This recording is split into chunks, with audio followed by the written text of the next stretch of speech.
যাদের কাজ রোগী বাড়ানো এবং রোগী না থাকলে যাদের অস্তিত্ব থাকে না, তারা আপনাকে রোগ মুক্তির কথা বলবে যে আপনি এমন সুস্থ হবেন যে ডাক্তারের কাছে আসতে হবে না, এটা জীবনও তারা করবে না। এবং একসময় যখন কোনো ওষুধ দিয়েও তার সুগার নিয়ন্ত্রণ হবে না, তখন ডাক্তাররা বলে এবার আল্লাহরে ডাকেন। মানে যে আপনাকে 17 বছর রোগী হিসেবে পুষছে, তো সে আপনাকে কি পরামর্শ দিল বা না দিল, তা দিয়ে কী আপনার আসে যায়, মানে এদের রিকমেন্ডেশনে কি আসে যায়। আসসালামু আলাইকুম, সবাই ভালো আছেন? যাক আলহামদুলিল্লাহ। তা আপনারা চাইলে সবাই ভালো থাকতে পারবেন ইনশাল্লাহ। শুধু আমাদের এই যে নলেজগুলো আমাদের একটু জানা দরকার যে কিভাবে আমরা সুস্থ থাকব। তো বেশিরভাগ জিনিস আসলে আমাদের জানাই আছে। এখন সুস্থ হতে হলে কি লাগবে? ওষুধ লাগবে, তাই না? ডাক্তার লাগবে, ওষুধ লাগবে, এবং ডাক্তারের ওষুধ খেয়ে আপনি সুস্থ হবেন। কি বলেন, ঠিক কিনা? নাকি ঠিক আছে না, নাকি ভুল বললাম? তো এতে রাজি কে কে দেখি হাত তোলেন যারা ডাক্তারের ওষুধ খেয়ে ভালো হবেন। তো ডাক্তারের ওষুধ খেয়ে ভালো হয়েছেন বাবা? আপনি কি ওষুধ খান? ও বুঝে নাই বাবা। মুরব্বী হাত তুলছেন কেন জানেন নাকি? নাকি ও এমনি তুলছেন? আচ্ছা আচ্ছা, উনি এমনি এমনি তুলছেন, বুঝে নাই। মানে আমরা আবার বলি, দেখেন বুঝেন কিনা, যে যারা মনে করেন যে এই যে ডায়াবেটিস ওষুধ খেয়ে ভালো হবে, ডাক্তার দেখালে এই চিকিৎসা হবে, এটা কে কে ভাবেন আপনি? মানে এখন আর হাত তুলছেন? আচ্ছা, না বুঝে তুলছে। তাহলে ডায়াবেটিস কি কখনো ভালো হয়? জীবনে কোনো দিন দেখছেন কোনো একটা রোগীর ডায়াবেটিস ভালো হয়েছে? আপনাদের কারো আছে নাকি ডায়াবেটিস এখানে? কার কার আছে দেখি হাত তোলেন, যাদের কার কার আছে। ও, তাহলে আপনাদের আছে, তাই তো? এখন যদি একটা কম্বিনেশন করি, যে একটা লোক বারবার খায়, যেমন আমাদের ডাক্তাররা এখানে সুন্দর করে একটা বই দেন, ডায়াবেটিসের ডাক্তাররা, এই বইটা বারডেম থেকে দেওয়া হয়। হ্যাঁ, কখনো কোথাও আবার টাকাও নেওয়া হয়, কোথাও এমনি দেওয়া হয়। এই বইয়ের ভিতরে একটা ডায়াবেটিস রোগীর খাদ্য তালিকা হিসাবে সকালে 7টা 8টার মধ্যে রুটি এবং ডাল এবং কুসুম ছাড়া ডিম, 11টা বাজে মুড়ি বিস্কিট খই, দুপুর 2টা 2:30 বাজে ভাত, মাছ মাংস। এখন এরা বলে ওরা নাকি ব্রিটিশকে ফলো করে বা আমেরিকান। এখন আপনি বললেন আপনাকে কোনো সার্ট দিল না ডায়াবেটিস ডাক্তার আপনার ইংল্যান্ডে, কিন্তু এরা আবার এটা তাহলে পাইলো কই? হ্যাঁ, তো যাক 2টা 2:30 বাজে সে তাকে আবার ভাত দেয়, ডাল দেয়, আবার বিকেল 5টা 6টায় মুড়ি বিস্কিট খই দেয়, আবার রাত 8টা 9টায় আবার তাকে ভাত বা রুটি বা ডাল এবং ঘুমানোর আগে দুধ। তাহলে ভাত, রুটি, ফল, দুধ এগুলো সবই চিনি। তাহলে তাকে 6 বেলা চিনি খাওয়াচ্ছে। কেন? তারা বলতেছে যে যদি বারবার চিনি না খায় তাহলে সে চিনি কমে যেতে পারে, হাইপো হতে পারে। তো এখন ডায়াবেটিস হলো চিনি বেশি রোগ, আমি তো চিনি কমাইতে চাই। এখন যারা ওষুধ খায় না বা যাদের ইনসুলিন নেয় না, তাদের কোনো দিন হাইপো হবে না? হবে নাকি? তাদের তো হাইপো হবে না, তারা তো সুগার বাড়বে। ধরেন একটা ডায়াবেটিস রোগী কোনো ওষুধ খায় না, ইনসুলিন নেয় না, তাহলে সুগার বেড়ে যাবে, তাই না? বাড়তে থাকবে যেহেতু তার ডায়াবেটিস। তো এখন সে ওষুধ খেলে তখন তাকে হাইপো হওয়ার সম্ভাবনা তৈরি হয়। এখন মজার ব্যাপার হলো যে সহজ সমাধান হলো চিনি বেড়েছে, চিনি খাবো না, আর কোষে ওভারলোড হয়েছে, আমি ব্যায়াম করব, রোজা রাখবো, আমি ভালো ঘুমাবো, মানসিক প্রশান্তির চর্চা করব, কোষ ভালো হবে, আমার রোগ ভালো হয়ে যাবে। এখন আপনি চিকিৎসা নিতে গেলে যেহেতু ওষুধ খেতে হবে, এই জন্যে 6 বেলা খেতে হবে। আর যেহেতু 6 বেলা খাবেন সেহেতু আর জীবনে ডায়াবেটিস ভালো হবে না, কারণ 6 বার চিনি খেয়ে চিনির রোগ কোনো দিন ভালো হবে না। তো এই জন্যে আপনি সারা জীবন এই ওষুধ খাবেন এবং দিন দিন ওষুধ বাড়বে, তাই না? তারপরে আস্তে আস্তে ইনসুলিনে আসতে হবে। যেমন ওনাকে এখন সপ্তাহে একটা করে মানে ইনসুলিন মারার জন্য ইয়ে করেছে। তাহলে সহজ সমাধান থাকতে আমরা কেন জটিলতার দিকে যাব? তো এখন রোজা রাখতে কোনো টাকা লাগে না, উনি পার্কে হাঁটেন, আপনি রাস্তায় হাঁটেন, কোনো টাকা লাগে না। তারপর রোদে যেতে টাকা লাগে না, আর্লি ঘুমাইতে টাকা লাগে না, ভোরে উঠতে টাকা লাগে না, আর 1 বেলা বা 2 বেলা খেতে আরও টাকা কম লাগে, যেখানে এখানে 6 বেলা খেতে বলা হয়েছে। আবার ওষুধ খেতেও টাকা লাগে, ডাক্তার দেখাতেও টাকা লাগে, পরীক্ষা করাতে টাকা লাগে, তারপর অপারেশন করাতে টাকা লাগে, ইনসুলিন কিনতে টাকা লাগে। তো আমরা খরচ করছি কিন্তু সুস্থ হচ্ছি না। তো আপনারা যারা এখন এখানে এসেছেন তাহলে তো দীর্ঘদিন ধরে আপনারা রুগী, তাই না? তো ডায়াবেটিস অনেক দিন ধরে, তাই না? তো এখন আপনারা এই ডায়াবেটিসের চিকিৎসার জন্য টাকা খরচ করছেন না নাকি? করছেন না? ভিজিট দিচ্ছেন, তারপরে ওষুধ খাচ্ছেন, পরীক্ষা করাচ্ছেন, তারপর 6 বেলা খাচ্ছেন, তো খেতেও টাকা খরচ হয়। তো এখন আপনারা কি ভালো হয়েছেন? তো তার মানে আপনারা রোগ পোষার জন্য টাকাটা খরচ করছেন, অথবা যেহেতু অনেক দিন যারা চিকিৎসা করছেন ওষুধ সংখ্যা বাড়ছে, তার মানে আপনারা ওষুধ বাড়ানোর জন্যে, মানে রোগটা যেন আরও বাড়ে এর জন্য আপনারা এই টাকাগুলো খরচ করছেন, তাই না নাকি? যেমন আরও বড়, সোজা কথা হলো আমি আরও বড় রোগী হওয়ার জন্য টাকা খরচ করছি, যেন আরও বড় রোগী হই, আরও সমস্যা অনেকগুলো হয়, আরও যেন বেশি ওষুধ খাই, এবং ফাইনালি যেন আমি অপারেশনে যেতে পারি, যেন আমার কিডনি নষ্ট হয়ে যায়, যেন আমার লিভার নষ্ট হয়ে যায়, যেন আমার চোখ নষ্ট হয়ে যায়, যেন আমার মানে ক্যান্সার হয়। মানে আপনি যত দিন যাবে ততই আপনি আরও বড় রোগী হবেন। তা এখন আপনি এই যে টাকাগুলো কেন খরচ করছেন? যে আরও বড় রোগী হওয়ার জন্য। তো যত বড় রোগী হবেন তত আরও বেশি টাকা খরচ হবে, ক্যান্সার হলে তো অনেক টাকা খরচ হবে, তারপর একটা অপারেশনে 15-20 লাখ টাকা খরচ হয়ে যাবে, হ্যাঁ। তারপরে আবার ট্রান্সপ্লান্ট যখন হবে তখন অনেক সময় কিডনি আরেকটা খুঁজে পাওয়া যাবে না, মিলবে না, ম্যাচ করবে না, বা লিভার ট্রান্সপ্লান্ট, কিডনি ট্রান্সপ্লান্ট তখন ম্যাচ করবে না। আর যদি প্যারালাইসিস হয়ে যান ব্রেন স্ট্রোক করে, তাহলে তো পচে গলে মরতে হবে, হ্যাঁ। এখন তো অনেকেরই বেডসোর হয়ে যায়, মাংস খলে খলে পড়ে, পচে যায়। তো এখন আপনারা মানে কিডনি ডায়ালাইসিস লাগে।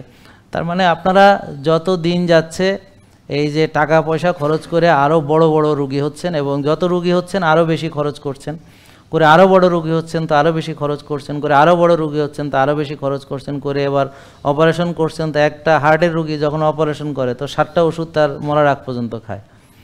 তাহলে এখন ওষুধ সংখ্যাও বেড়ে গেল। কাটেই আপনি মুক্ত হবে না যে আমি কাটছি আমার আর ওষুধ খাইতে হবে না, এরকম না। আপনি কাটছেন, ওষুধও খাইতে হবে, এবং ওষুধগুলো তো চলবে। আর হার্টের রোগী তো আরও সিরিয়াস, ওর বাবা আমার অপারেশন হয়েছে, আমার তো ওষুধ ছাড়া যাবে না, তো আরও মানে খাইতে হবে, হ্যাঁ। এবং রোগীরা এখন অনেকেই মানে ওষুধ না খেলে অস্বস্তি লাগে, হ্যাঁ রে আমি ওষুধটা খাই নাই, না জানি কী হয়, ভয়ে আসে। তো তারা মনে করে ওষুধ খেলে তার মুক্তি হবে, তাই না? তো এখন ওষুধ খেয়ে যারা এখন মুক্তি হবে এই ধারণা, এখন যারা ওষুধ অলরেডি খেয়েছে তাদের কি মুক্তি হয়েছে? কি বলেন? যারা রেগুলার ওষুধ খাচ্ছে, ওখানেও যারা রেগুলার চিকিৎসা করাচ্ছে, ওষুধ খাচ্ছে, তারা কি ভালো হয়ে যাচ্ছে? না, ভালো হচ্ছে না, ভালো হচ্ছে না। আমার মায়ের তো প্রথমত উনি ইনসুলিন দেয়, কিন্তু প্রথম মনে করেন 20 ডোজ দিত, তাহলে 25, 30, 32 করে করে উনি 42 দেয়। হ্যাঁ, তার মানে দিন দিন হ্যাঁ বাড়ছে, ইনক্রিজ হচ্ছে। হ্যাঁ, এবং এক সময় যখন কোনো ওষুধ দিয়েও তার সুগার নিয়ন্ত্রণ হবে না, তখন ডাক্তাররা বলে এবার আল্লাহরে ডাকেন।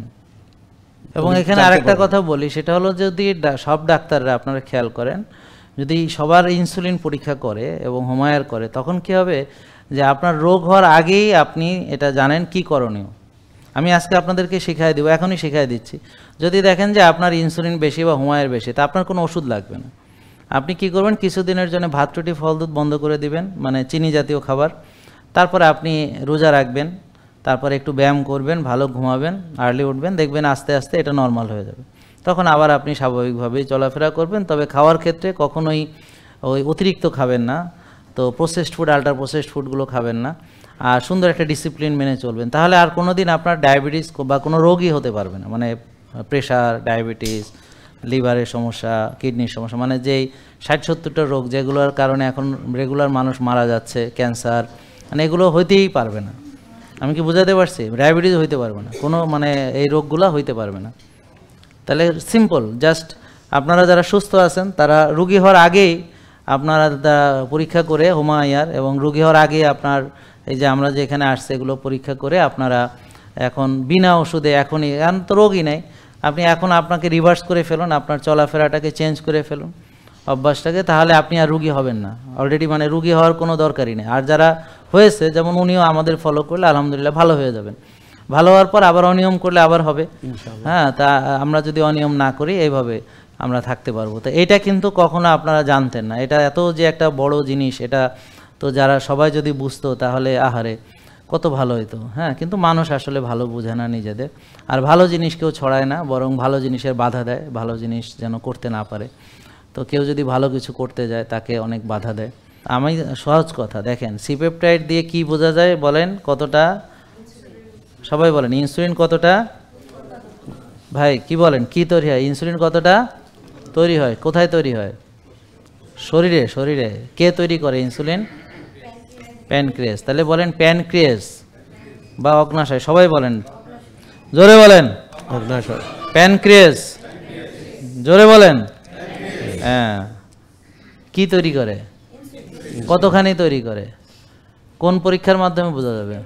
বলেন সি, জোরে বলেন, সবাই বলেন পেপটাইড। এরা কথা কয় না, আপনাদের মুখ নাই ভাই, বলে সি পেপটাইড। হ্যাঁ, তা এইটা জানতে হবে যদি আপনি সুস্থ থাকতে চান, যে আপনার ইনসুলিন তৈরি হয় কিনা এটা জানতে হবে, সবাইকে জানতে হবে। আর আপনার ইনসুলিন বেশি না কম এটা জানতে হবে। হ্যাঁ, তো যাদের ইনসুলিন বেশি তারা সাধারণত ওজন বাড়বে, কমাতে পারবে না, কারণ ইনসুলিন চর্বি জমায়। দেখেন এই যে ইনসুলিন কি করে, ফ্যাট জমায়, যে লাইপোজেনেসিস বা চর্বি মানে গলতে বাধা দেয় এবং ফ্যাট জমায়। তাই জন্য যাদেরই ইনসুলিন বেশি, তা এখন উনি ইংল্যান্ডে, তাহলে ওনার যে মানে ওজন বেশি বা চর্বি বেশি, তা এখন ডায়াবেটিসের মূল কারণ যদি উনি জানতেন, তাহলে উনি রোগ হয়েছে, ঠিক আছে আমি এই ওজন কমাবো, চর্বি মানে ফ্যাট বার্ন করব আর কোষ খালি করব, আমার রোগ ভালো হয়ে যাবে, শেষ। কোনো ওষুধের এখানে কোনো বিষয় নেই। আর যদি আরেকটু বুদ্ধিমান হয় যে হোমায়ার করাবে, তো রোগ হওয়ার আগেই, যেমন আপনারা যাদের কোনো রোগ নাই তারা এসে এই টেস্টগুলো করাবেন, ভিটামিন ডি লেভেল কত, হোমায়ার কত, সিআরপি কত। তো এগুলো যদি আপনার ভালো না থাকে তাহলে ভালো করে ফেলবেন। কিভাবে করবেন আমি বলে দিব। তা ভালো থাকলে আর রিপোর্ট ভালো থাকলে আপনি রুগী আর কখনো হবেন না। এটা হলো যাদের একটু বুদ্ধি আছে তারা।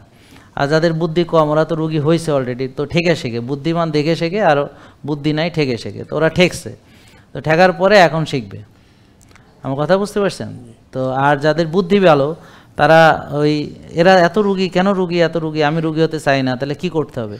তো ওরা রুগী হওয়ার আগে আসবে। তো ধরেন কারো যদি হোমায়ার বেশি থাকে, তার তো ইমব্যালেন্স আছে, তার জন্য তো ব্যালেন্স ডায়েট দিলে হবে না, তাকে তো আগে তার ইনসুলিন রেজিস্ট্যান্স কমাতে হবে। তাহলে ইনসুলিন রেজিস্ট্যান্স কমাতে হলে তাকে ইনসুলিন কমাতে হবে আগে। আর ইনসুলিন বাড়ায় যে খাবার, সেই খাবার সে এখন খেতে পারবে না।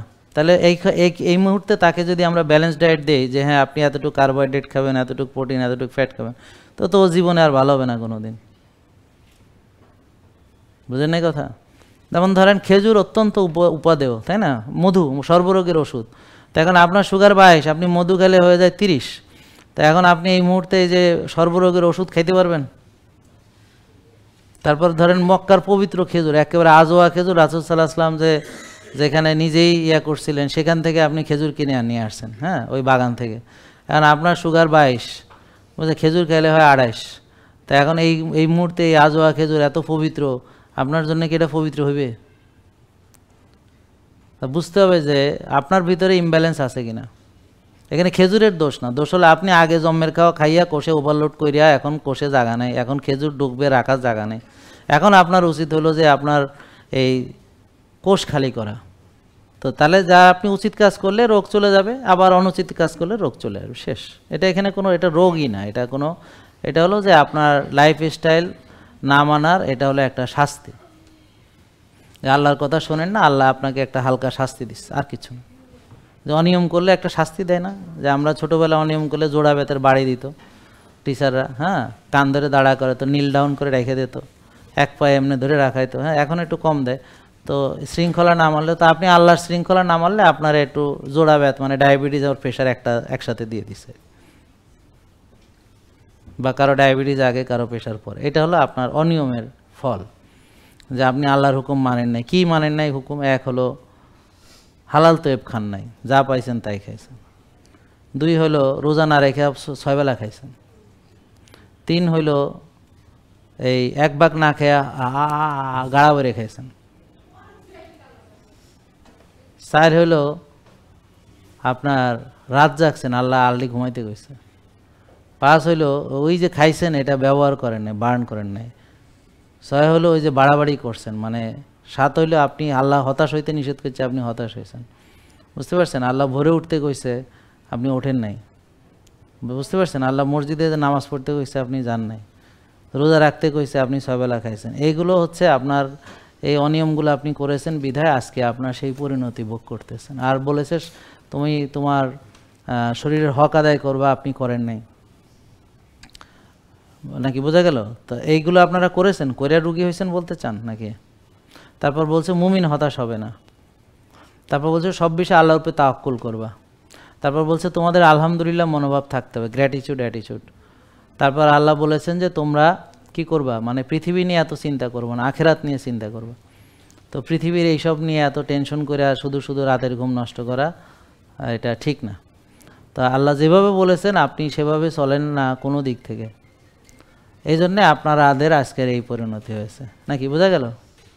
মানুষ হচ্ছে আশরাফুল মাখলুকাত। এখন হরিণ কতটুকু খেলে তার পেট ভরবে এবং সে সুস্থ থাকবে সেই নলেজ হরিণের আছে, রাস্তার কুকুরের আছে, বনের বাঘ সিংহের আছে, পাখির আছে, মানুষের নাই। এটা আপনারা বিশ্বাস করেন?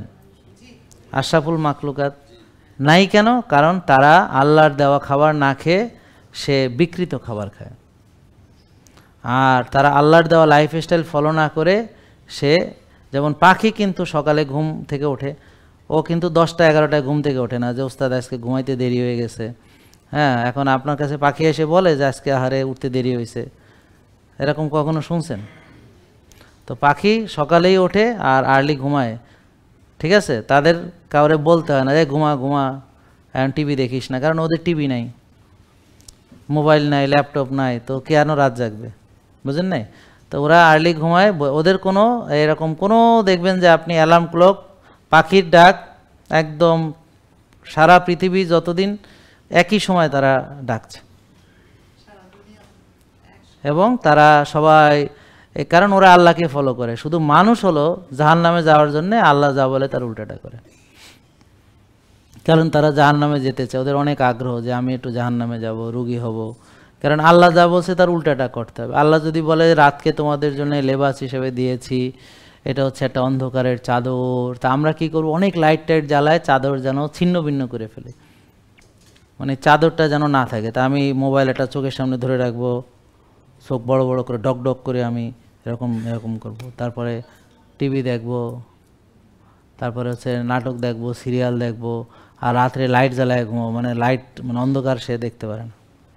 তো তার মানে আল্লাহ চাদর দিয়েছেন সেটা হলো অন্ধকার, যেন মানুষ এই অন্ধকারটা হচ্ছে ঘুমের জন্য খুবই গুরুত্বপূর্ণ। মেলাটোনিন কনসেন্ট্রেশন বাড়ার জন্যে অন্ধকারটা খুব লাগবে, কারণ আমাদের বডি লাইট সেন্সিটিভ।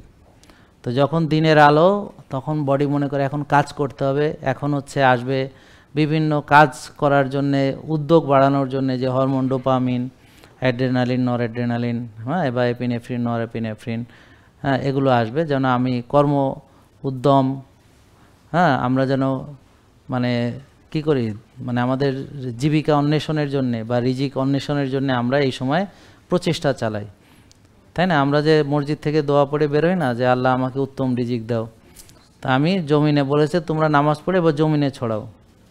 আল্লাহর আদেশগুলো আপনাকে বুঝতে হবে। তাহলে ফজর নামাজ পড়ে জমিনে ছড়ানোটা আল্লাহর আদেশ। তা এখন আপনি তো জমিনে ছড়ানো দূরের কথা, জীবনে পাটা মাটির সাথে লাগানো না। তা এখন এই যে গ্রাউন্ডিং আর্থিং হবে কি করে? আপনার যে মাটির সাথে আপনার রিলেশন সেটা তো কাট অফ হয়ে গেছে। আপনি যে ঘাসে হাঁটবেন খালি পায়ে, রাসূল সাল্লাল্লাহু আলাইহি ওয়াসাল্লাম খালি পায়ে হাঁটতেন, এটা হাদিসে আছে, বুঝেছেন? তা আপনি অন্তত আল্লাহ রাসূলকে ফলো করেন, আর কাউকে না করেন। আপনার তো আর যদি না করেন তাহলে তো সিরিয়াস সমস্যা হবে। আপনারা তো আল্লাহ যদি বলবে তোমাকে রাসূল পাঠাইলাম, তা তোমরা কি শিখলা, কি করলা? তা আপনি বলেন যে আমি রাত জাগছি, গাড়া বেড়ে খাইছি, হ্যাঁ, আর দাওয়াত খাইছি ধুমাইয়া, হ্যাঁ, আর মোটা গদা হয়েছে, আর নামাজ পড়তে পারি না, হাঁটু গেছে, মাজা গেছে, এইটা বললেন আর কি। আমি ডায়াবেটিস, এখন ঘুম থেকে উঠতে পারি না, সকালে রাতে শুলে ঘুম আসে না, এইসব বলেন। তা এখন আমি খেয়াল করেন, দেখেন আমি যে কথাগুলো বলছি এগুলো সবই আপনার কোরআন হাদিসেরই কথা। যাদের কাজ রুগী বাড়ানো এবং রুগী না থাকলে যাদের অস্তিত্ব থাকে না, তারা আপনাকে রোগ মুক্তির কথা বলবে যে আপনি এমন সুস্থ হবেন যে ডাক্তারের কাছে আসতে হবে না, এটা জীবনে তারা করবে না। তাদের কাজ হচ্ছে মরে যেন না যায় রুগী, আর যেন ভালো হইয়া কোনোদিন রোগ মুক্ত হয়ে ওষুধ মুক্ত হইয়া না যায়, এর মাঝামাঝি যেন থাকেন আপনারা যেরকম আছেন। এইটাই হলো কথা। মিলাতে পারেন কিনা দেখেন। এবং এর জন্য কি করতে হবে? এর জন্য আপনি যেন রাত জাগেন, ব্যায়াম না করেন, টেনশন করেন, 6 বেলা খান, আর সয়াবিন তেল খান, আডার রুটি খান, হ্যাঁ, ভাতের বদলে রুটি খান, ভাত খান, বুঝতে পারছেন? তারপরে যে মুড়ি বিস্কিট খান, তারপরে যে সিরা খান, খই খান, ফল খান, এগুলো তো এমনি 6 বেলা লিখে দিছে বইয়ের মধ্যে, আপনি তো অবশ্য আরও খান, বুঝেন না কথা? আরও খান। যেমন দাওয়াতগুলো তো আর এখানে লেখা নেই। তারপরে বুঝেন ওই যে বুফে লেখা নাই, পিকনিক লেখা নাই, জন্মদিন লেখা নাই, জিয়াফত লেখা নাই, মৃত্যুদিন লেখা নাই, ঠিক আছে? তারপর মসজিদের জিলাপি এগুলো নাই, বুঝেন নাই? আন্দোলনে বিরিয়ানি এটা নাই, বুঝেন নাই? তো পাশ করছে মিষ্টি এটা নাই, বুঝলেন নাই? তারপরে বোনের বাড়ি গেছেন, শ্বশুর বাড়ি, 20-25 কেজি না নিলে মান থাকে না, বুঝলেন নাই? এরকম। এখন আপনি খেয়াল করেন যে নিয়ম কে বানাইছে, কিন্তু নিয়ম হলো আপনি যদি শ্বশুর বাড়ি যান, নিজের অথবা বোনের অথবা কারো বা পোলার বা এতগুলা মিষ্টি না নিলে আপনার মান ইজ্জত থাকবে না। এই যে মিষ্টি না নিলে মান ইজ্জত থাকবে না, এটা কোন কোরআন হাদিসে আছে?